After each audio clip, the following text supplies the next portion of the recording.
민수기 20장 22절에서 29절까지의 말씀 합독하십니다. 이스라엘 자손 곧 온 회중이 가데스를 떠나 호르산에 이르더니 여호와께서 에돔 땅 변경 호르산에서 모세와 아론에게 말씀하시니라. 이르시되 아론은 그 조상들에게로 돌아가고 내가 이스라엘 자손에게 준 땅에는 들어가지 못하리니 이는 너희가 무리바 물에서 내 말을 거역한 까닭이니라. 너는 아론과 그의 아들 엘르아살을 데리고 호르산에 올라 아론의 옷을 벗겨 그의 아들 엘르아살에게 입히라. 아론은 거기서 죽어 그 조상에게로 돌아가리라. 모세가 여호와의 명령을 따라 그들과 함께 회중의 목전에서 호르산에 오르니라. 모세가 아론의 옷을 벗겨 그의 아들 엘르아살에게 입히매 아론이 그 산 꼭대기에서 죽으니라. 모세와 엘르아살이 산에서 내려오니 온 회중 곧 이스라엘 온 족속이 아론이 죽은 것을 보고 그를 위하여 30일 동안 애곡하였더라. 아멘. 할렐루야. 오늘 새벽에도 하나님의 깊은 말씀이 우리와 함께 하시길 예수님의 이름으로 축복합니다. 제가 넥타이를 교회 출근해서 보통 매는데 먼저는 그냥 검은 넥타이를 맸다가 성도님들이 오해하면 큰일 나겠다 싶어서 검은데 줄 있는 넥타이로 바꿔 맸습니다. 오늘은 아론의 죽음에 대해서 말씀을 전하고 싶습니다. 오해하지 마시길 바랍니다. 누가 돌아가신 거 아닙니다. 네. 이스라엘 백성이 호르산에 이르렀고 하나님이 모세와 아론에게 말씀하십니다. 24절 같이 읽습니다. 24절입니다. 아론은 그 조상들에게로 돌아가고 내가 이스라엘 자손에게 준 땅에는 들어가지 못하리니 이는 너희가 무리바 물에서 내 말을 거역한 까닭이니라. 24절은요 상당히 의미 있는 말씀입니다. 먼저는 여러분 잘 아시다시피 아론이 죽는 명확한 이유를 말씀하시는데 모세와 아론이 얼마 전 무리바 물가에서 하나님의 온전한 뜻을 드러내지 않고 본인들의 혈기를 드러냈기 때문이라고 하십니다. 잘 생각해 보면 여러분 바위를 친 사람이 누구죠? 모세입니다. 누가 먼저 죽죠? 아론이 죽습니다. 억울하지 않습니까? 동생이 쳤는데 형이 죽습니다. 저는 성경 읽다가 이렇게 궁금한 게 나오면 못 참습니다. 그래서 계속 공부하고 연구하는데 하나님께서 주시는 은혜가 참 큽니다. 무리바 반석에서 불이 나오던 그날 하나님의 음성을 들은 모세가 형 아론과 함께 온 백성을 다 모았고 모세가 바위를 2번 쳤는데 그러니까 하나님께서는 너가 나를 믿지 못하고 바위를 쳤다라고 말씀을 하십니다.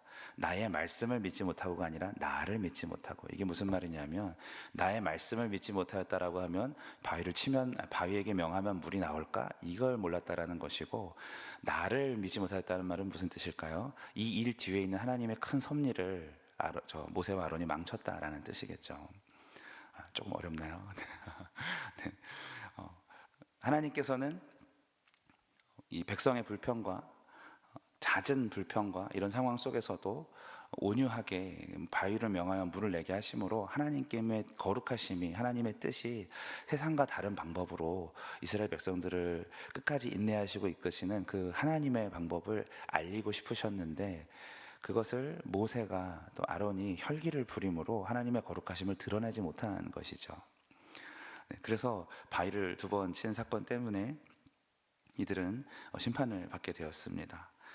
자, 형은 동생처럼 하지는 않았지만 중심을 보시는 하나님 앞에서 아론도 똑같이 동생과 같은 혈기로 백성들을 대했다라는 뜻이겠죠. 모세가 백성들에게 바위를 치기 전에 하지 않아도 될 말을 합니다. 화를 냅니다. 반역한 너희여, 우리가 너희를 위하여 이 반석에서 물을 내랴 라고 이야기를 합니다. 물을 내시는 분은 하나님이신데 우리가 너희를 위하여, 화가 났다는 뜻이죠. 이런 식으로 분노하면서 하나님의 일을 하는 것이 아니라는 사실을 우리에게 알려주고 있습니다. 이때 아론이 모세를 제지하지 않은 것은 아론도 그렇게 모세가 말할 때 계속 불평하는 백성들을 보면서 속이 시원했다는 뜻이죠. 그래서 2 사람은 심판을 받게 되고 하나님의 거룩하신 뜻을 온전히 대변하지 못하게 됩니다. 아론처럼 연약한 우리 모두는 하루에도 12번씩 감정에 왔다 갔다 하는 우리들도 넘어질까 조심하시길 바랍니다. 저한테 하는 말씀이기도 합니다. 두 번째로 그렇게 실수한 아론이지만 평생 수고한 그에게 좋은 결말이 기다리고 있다는 것을 미리 알려주십니다. 지금 아론 안 죽었습니다 아직. 그런데 아론한테 네가 죽을 것이라고, 여기 올라가면 너 죽는다라고 얘기하고 있고 그렇게 하라고 시키는 중이시죠. 당시 사람들은 죽음에 대해서 조상에게로, 예전 성경은 열조에게로 돌아갔다라는 표현을 많이 읽어보셨죠. 관용적으로 의례적으로 쓰는 표현이었는데, 이 말씀을 하나님이 직접 하십니다. 아론은 조상에게로 돌아갈 것이라고. 구약시대 초기의 내세가는요, 예수님이 오시기 훨씬 전이시기 때문에 부활신앙에 대한 개념이 있을까요, 없을까요? 없습니다. 창조신앙입니다. 하나님께서 세상을 우리 인간은 하나님으로부터 왔고 하나님의 형상으로 창조되었기 때문에 우리가 죽으면 하나님께로 돌아간다라는 그 신앙이 있었던 것이고, 그 신앙 때문에 사람들이 이야기할 때 조상에게로 같이 돌아간다, 우리도 조상들과 함께 하나님과 있을 것이다 라는 고백을 했던 것이에요. 그런데 하나님께서 오늘 그것을 인정해 주신 것입니다. 너도 열조들에게 돌아갈 것이다. 너도 네 선배들이랑 같이 나와 함께 있게 될 것이다 라는 참 귀한 말씀이시죠. 할렐루야. 아론처럼 수고하시는 여러분, 우리도 천국 소망을 더욱 붙드시길 축복합니다. 25절에서 아론과 아론의 아들 엘르아사를 데리고 산에 오르라 하시고, 26절에서 호르산 꼭대기에서 아론이 엘르아살에게로 대제사장의 의복을 벗겨서 입히면 그때 아론이 죽을 것이라 라고 하십니다.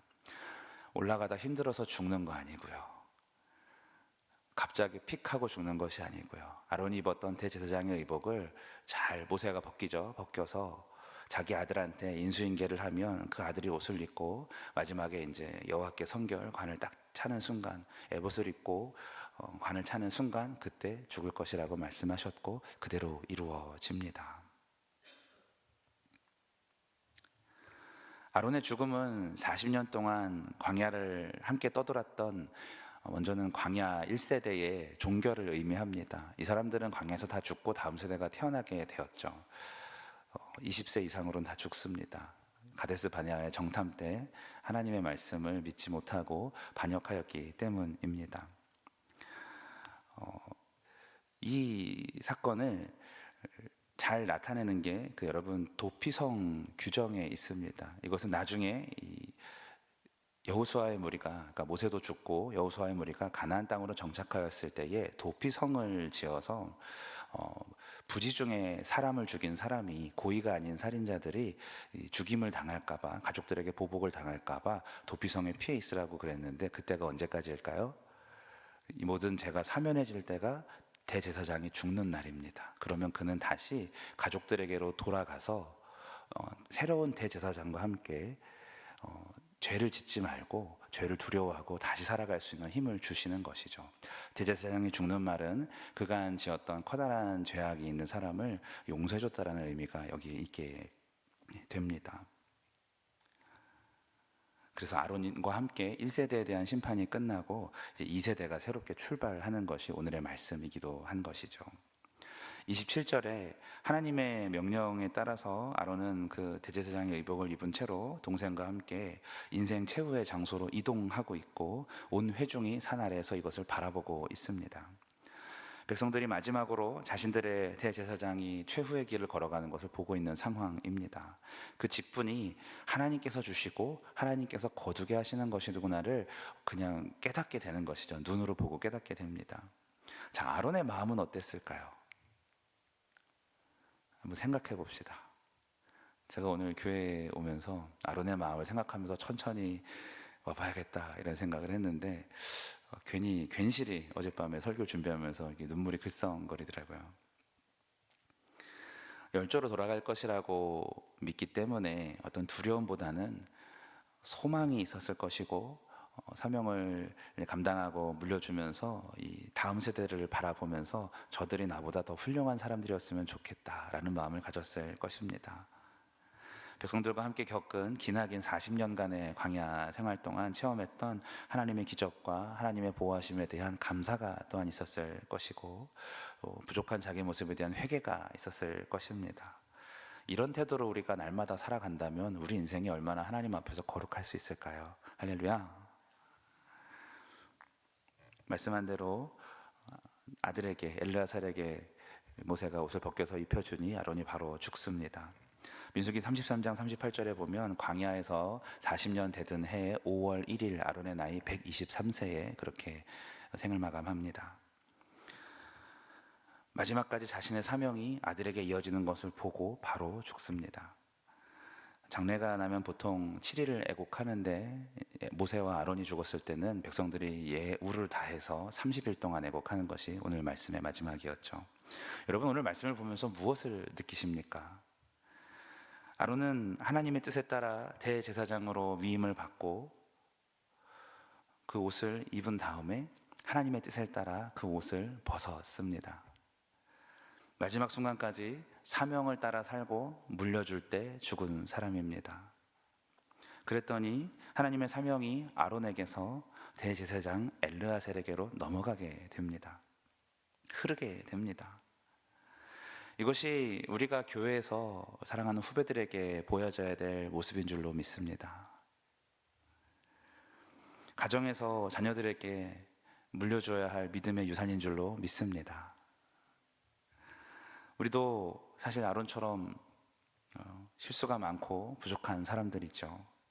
하지만 내가 부족하더라도 내게 맡겨주신 사명이 부족하지 않습니다. 하나님의 역사하심이 전혀 부족하지 않지 않습니까? 그래서 우리들은 부족한 우리들을 세워서 지금까지 함께 하신 것에 감사할 따름이고, 더 훌륭한 다음 세대가 우리 교회에 있었으면 좋겠다라는 마음이 새겨지길 바랄 따름입니다. 그러니 여기 계신 저와 여러분들은 아론처럼 마지막으로 갈수록 더욱 아름다운 모습으로 하나님 앞에 서시는 우리 모두가 되시길 축복합니다. 말씀을 맺습니다. 하나님께서 참 사랑하시는 우리 선결 가족 여러분, 오늘도 잠자리에서 일어나서 옷을 입으셨죠. 옷을 입으실 때 이것은 내가 오늘 하루치 살아가는 사명자의 옷이다 라는 마음으로 입으시길 바랍니다. 그리고 밤에 잠자리 들기 전에 벗으시고 잠옷으로 갈아입으실 때 하나님의 뜻 안에서 온전히 하루를 살고 사명을 다해서 잠깐 하나님 앞에 벗어놓는 그런 옷이다라는 마음으로 매일매일 옷을 벗으시길 바랍니다. 언젠가 훗날 아론처럼 누군가 나의 옷을 벗겨주어야 하는 그 순간이 왔을 때 우리들을 본받아서 우리 후손들의 믿음이 더욱더 강건하게 되시는 우리 모두가 되시길, 그런 가문들의 믿음의 여러분들이 열조가 되시길 예수님의 이름으로 축원합니다. 우리 같이 기도합니다. 하나님, 좀 무거운 말씀이었지만 한 사람의 죽음이 얼마나 이스라엘 백성 전체에게 교육이 되어지고 모범이 되어지고 귀감이 되어졌는지 보게 하시니 감사합니다. 하나님, 우리 신앙인들의 죽음도 그와 같기를 소망하오니 사명 때문에 살고 사명 따라 죽는 우리가 될 수 있도록 인도하여 주시옵소서. 하나님께서 우리를 맞이하실 것을 소망하면서 다음 세대에게 믿음이 모든 것을 이기는 것을, 또한 보아라 즐거운 우리 집에서 하나님께서 기다리고 계시는 것을 바라보며 죽음도 두려워하지 않는 그런 신앙인들로 키워내는 우리 모두가 될 수 있도록 인도하여 주시옵소서. 특별히 우리 다음 세대들이 더욱더 흥왕할 수 있도록 도와주시고 믿음이 견고한 우리 교회의 미래가 밝을 수 있도록 더욱더 역사하여 주시옵소서. 예수님의 이름으로 기도합니다. 아멘.